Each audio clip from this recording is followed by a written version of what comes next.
সুপ্রিয় অষ্টম শ্রেণীর শিক্ষার্থীরা, আশা করছি তোমরা সবাই ভালো আছো। তোমাদের অষ্টম শ্রেণীর হিন্দু ধর্ম বার্ষিক পরীক্ষার জন্য প্রথম অধ্যায় থেকে প্রথম পরিচ্ছেদের রচনামূলক প্রশ্ন শিখতে বলেছি আমি তোমাদের মাত্র 9টি।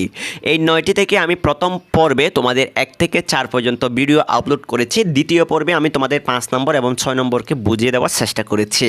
আজকে সর্বশেষ পর্ব তোমাদের 7 থেকে 9 পর্যন্ত আমি সুন্দর করে বুঝিয়ে দিচ্ছি। চলো আজকের ক্লাসটি শুরু করা যাক। এটি হলো তোমাদের 7 নম্বর প্রশ্ন। গীতাকে জ্ঞান, কর্ম ও ভক্তিযোগের এক অপূর্ব সমন্বয় বলা হয় কেন? এই প্রশ্নটি খুবই গুরুত্বপূর্ণ প্রশ্ন তোমাদের, কারণ এই পরীক্ষার মধ্যে বার্ষিক পরীক্ষায় তোমাদের এই প্রশ্নটি আসার সম্ভাবনা অনেকটাই। উত্তরটি হলো শ্রীমদ্ ভগবদ্গীতা ভগবান শ্রীকৃষ্ণের মুখ নিঃসৃত বাণী। এই গ্রন্থে ভগবান শ্রীকৃষ্ণ অর্জুনকে কর্ম, জ্ঞান ও ভক্তি প্রবৃত্তি সম্পর্কে বিভিন্ন উপদেশ দিয়েছেন। তা সকল কালের সকল মানুষের জন্য প্রযোজ্য।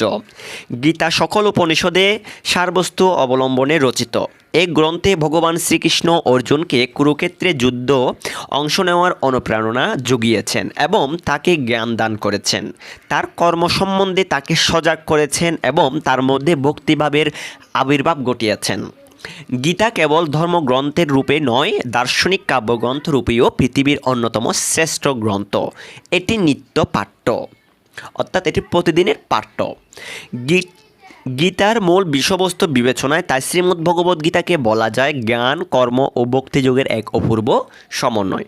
আশা করছি এই প্রশ্নটি তোমাদের একটু হয়তো মুখস্থ করতে কষ্ট হয়ে যাবে।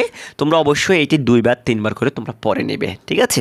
এরপরে তোমাদের যে 8 নম্বর প্রশ্নটি আমি বুঝিয়ে দিব, খুবই ছোট একটি প্রশ্ন। 8 নম্বর প্রশ্নটি হলো অর্জুন কুরুক্ষেত্র যুদ্ধ না করার সিদ্ধান্ত নিয়েছিলেন কেন? কুরুক্ষেত্র যুদ্ধের শুরুতে প্রতিপক্ষের আত্মীয় স্বজন দেখে অর্জুনের মন বিষাদে ভরে ওঠে।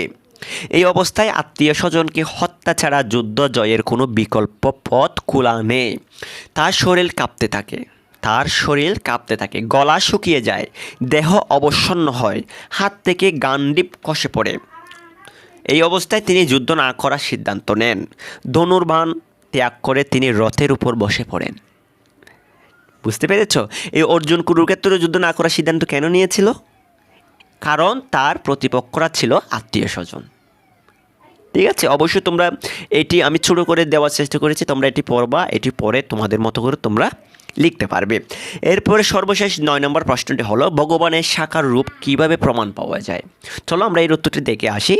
এর উত্তরটি হলো ভগবান সাকার রূপে দেবদেবী ও অবতার রূপে বিভিন্ন সময় পৃথিবীতে অবতীর্ণ হয়েছেন।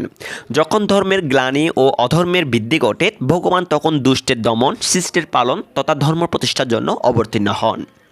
ভগবানের এই সাকার রূপের প্রমাণ দিতে গিয়ে গীতায় অবতার তত্ত্বের প্রসঙ্গ এসেছে। অবতার অর্থ ভগবানের মনুষ্যরূপে জন্ম নেওয়া, অবতীর্ণ হওয়া। এইভাবে ভগবান সাকার রূপ প্রমাণিত হয়।